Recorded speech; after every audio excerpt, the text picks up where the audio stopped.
तमाशा परिषद अध्यक्ष शेषराव गोपाळ धुळे। जवळपास खानदेशामध्ये 20 ते 25 तमाशा बडा आहेत। जवळपास तमाशाची जर परंपरा जर बघितली खानदेशची तर जवळजवळ 150 ते 200 वर्षाची परंपरा आहे। खानदेशी तमाशा वेगळा आणि वांदेशी तमाशा वेगळा, पूर्णतः वेगळा आहे। पण खानदेशामध्ये जे आहे पारंपरिक तमाशाला जास्त महत्व आहे।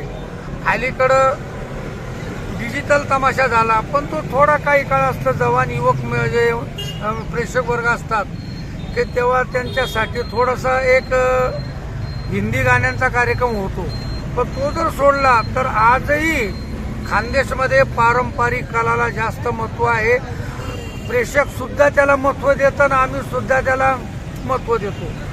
आणि गावातली यात्रा असेल, सुपारी दिल्यानंतर आम्ही ज्या टायमाला तिथं जातो तर 4 वाजता ते तगतराव असतो। तगतराव तर ते तगतराव एक प्रकारचा तो देवाचा रथ असतो आणि तो रथ असल्या कारणाने तर तिथं 4-5 नाचे किंवा मुली 1-2 वाजणार असे 5-7-8 लोक त्या तगतरावर बसतात आणि गावामध्ये त्याची मिरवणूक काढली जाते।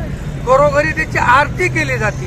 आरती केल्यानंतर देवाच्या ठिकाणी जायचं, ज्या देवाची यात्रा असेल त्या ठिकाणी जातात। देवाला 5 वेळाचं प्रदक्षिणा घालतात, केल्यानंतर तो सोडले जातो आणि मग तिथं देवापुढं हाजरीचा कार्यक्रम होतो। पण अलीकडं काय झालं, काही हौशे लोक जे असतात तर ते काय करतात की बैलांना दारू वगैरे पाजतात। दारू वगैरे पाजल्यानंतर आता दारू म्हटल्यानंतर सांगायचा विषयच येत नाही आणि ते बैल बिथरतात। बिथरल्यानंतर त्या बैलावरचा जे कंट्रोल असतं, जो तिथं जो तगतराव चालवणारा किंवा तो बसतो त्याचं ते नियंत्रण सुटल्यानंतर तो सैरावैरात तगतराव पळल्यानंतर त्याच्यावर ते गरीब कलावंत बसलेले असतात। मग त्यांची परिस्थिती काय? अहो, बऱ्याच ठिकाणी असे तगतराव पलटी झालेले आहेत। एक उदाहरण सांगतो, जवळजवळ 25-30 वर्षापूर्वी एक साक्री तालुक्यामध्ये भामेर म्हणून गाव आहे, त्या ठिकाणी तगतराव पलटी झाल्यानंतर एक कलाकाराचे 2 पाय मोडले। गावकऱ्यांनी सहकार्य केलं, पण तो कायमचा अपंग झाला। आता मागच्या वर्षी विश्वनाथ सुकोड म्हणून गाव आहे, त्या ठिकाणी बी परिस्थिती तीच झाली। ते बैल दारू पिलेले होते, पाजले होते का नाही ते काही इतकी डिटेल म्हणजे आम्हाला माहिती नाही, परंतु तगतराव पलटी झाला। पलटी झाल्यानंतर गावातला एक जवान मुलगा त्या तगतराव खाली आला आणि तो जाग्यावर वारला। तर असे काही घटना घडू नये, कारण कसं आहे, गावाची यात्रा असते, उत्सव असतो, महोत्सव असतो, तर याला गालबोट लागायला नको।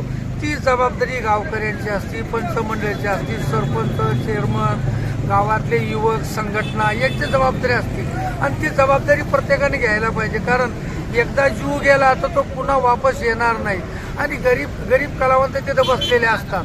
आता ते ते असतात बिचारे गरीब असतात, मजबूर असतात, ते ज्या टायमाला तगतराव पळवतात त्या टायमाला ते थांबून ते उतरू शकत नाही आणि त्यांना काही बोलूही शकत नाही, कारण त्याच्या धुंदीमध्ये जो तो असतो।